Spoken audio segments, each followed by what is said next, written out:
सागर चव्हाण. आज मी या गावामध्ये आलोय.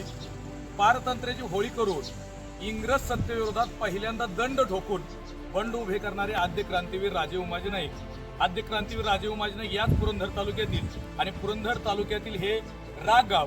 खरं तर जो उमाजी राजांनी इंग्रज सत्तेविरोधात जो लढा उभा केला होता त्या लढ्यामध्ये याच राग गावातील चव्हाण बंधू या उमाजी राजांच्या लढ्यात सहभागी झाले होते आणि म्हणूनच इंग्रज अधिकाऱ्यांनी जेमिसन नावाच्या अधिकाऱ्यांनी 20 डिसेंबर 1827 साली या चव्हाण बंधूंना अटक केली आणि कठोर अशी शिक्षा या चव्हाण बंधूंना स्वीकारली.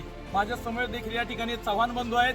खरं तर त्यांच्या शौर्याची गाथा, गौरवाची गाथा आजही हे चव्हाण बंधू राग गावाचं समाजाच्या जडणघडणीमध्ये चांगल्या प्रकारे सहभागी होत आहेत. मनापासून त्यांचं धन्यवाद.